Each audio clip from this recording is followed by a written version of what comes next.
السلام علیکم ورحمۃ اللہ وبرکاتہ۔ الحمد للہ رب العالمین والصلاة والسلام علی اشرف الانبیاء والمرسلین، اما بعد فاعوذ باللہ من الشیطان الرجیم، بسم اللہ الرحمن الرحیم۔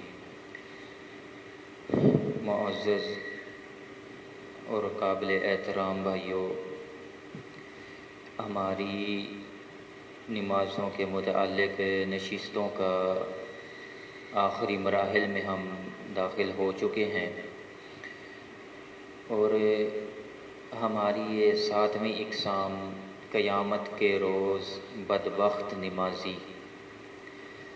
تو ایک شخص تو وہ ہے جو سارا دن فارغ رہتا ہے، نہ کوئی کام کاج کرتا ہے، نہ مزدوری کرتا ہے، وہ تو محروم ہے۔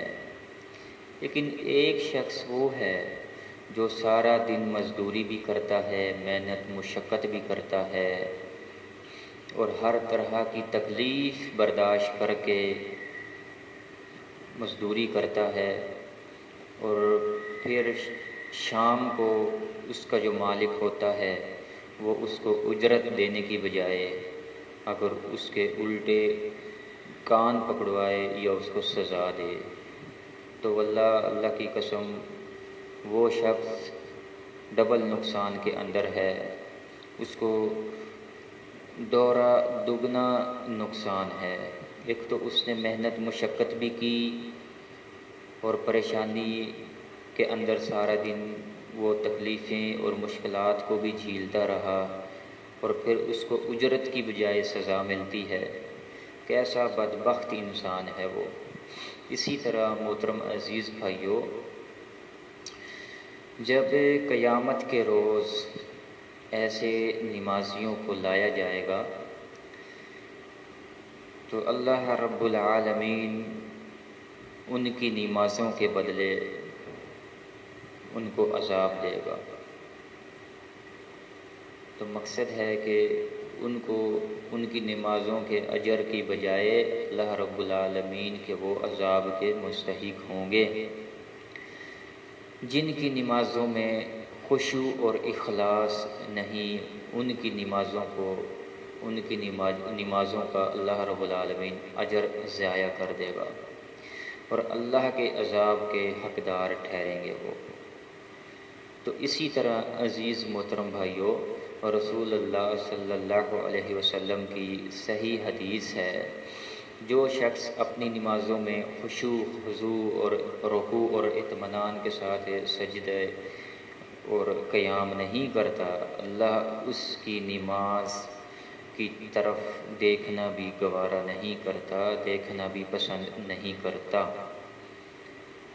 تو جس بندے کی نماز میں اطمینان، اعتدال، خشوع اور خضوع نہیں، اللہ اس کی نماز کی طرف دیکھنا بھی پسند نہیں کرتا۔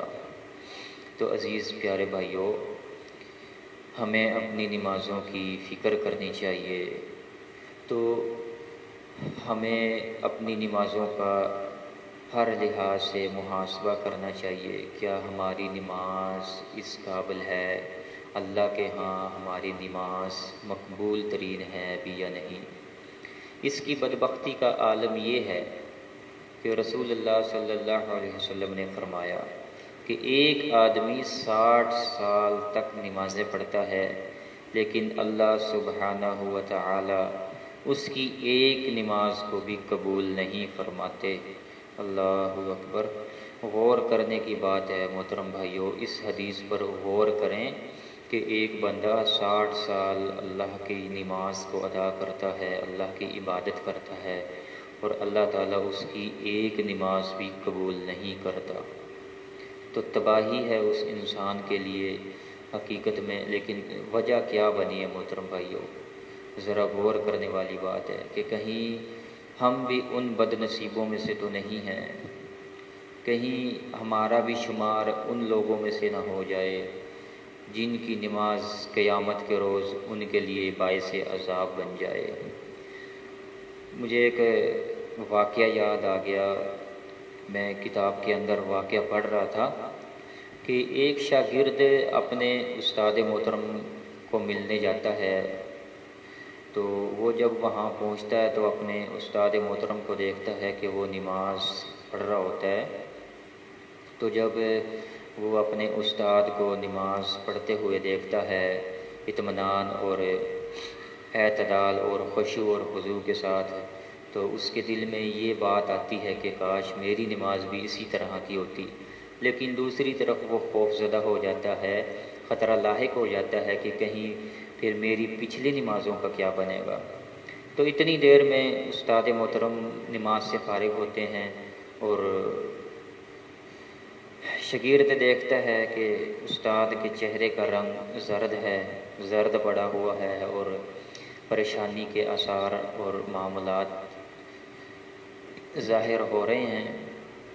تو شاگرد پوچھتا ہے کہ استاد محترم آخر وجہ کیا ہے؟ تو استاد اس کو کیا جواب دیتا ہے؟ وہ کہتا ہے، استاد محترم کہتے ہیں کہ میں جب بھی نماز پڑھتا ہوں تو نماز کے بعد میں فوراً اپنی نماز کا محاسبہ کرتا ہوں اور یہی بات سوچتا ہوں کہ اگر میری نماز قیامت کے روز اللہ کے ہاں مقبول ترین نماز نہیں ہوئی تو میرا کیا بنے گا۔ تو عزیز بھائیوں، کبھی ہم نے نماز کے بعد فارغ ہو کر یہ اپنی نماز کا محاسبہ نہیں کیا۔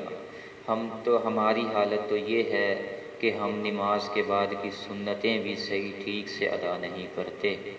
کچھ چند بھائی ایسے ہیں جو پڑھتے ہیں، باقی بھائی تو سنتیں بھی ادا نہیں کرتے۔ فرض نماز کے بعد کے اذکار تو بہت دور کی بات ہے، نہ اذکار کمپلیٹ کرتے ہیں نہ سنتیں ادا کرتے ہیں، نوافل تو کیا پڑھنی ہے۔ گویا کہ اگر کوئی بھائی بیٹھ بھی جاتا ہے تو وہ سنتیں ادا کرنے کی بجائے آپس میں ایک دوسرے بھائیوں کی چغلی یا ایک دوسرے پر بہتان بازی یا کسی کے عزت کے اوپر کوئی بات کرنی یا کوئی امام کے حوالے سے یا مقتدیوں میں سے، الٹا ہم اپنے گناہوں کا ملبہ اپنے اوپر ڈال کر اپنی نمازوں کو تباہ و برباد کرنے میں لگے ہوئے ہیں۔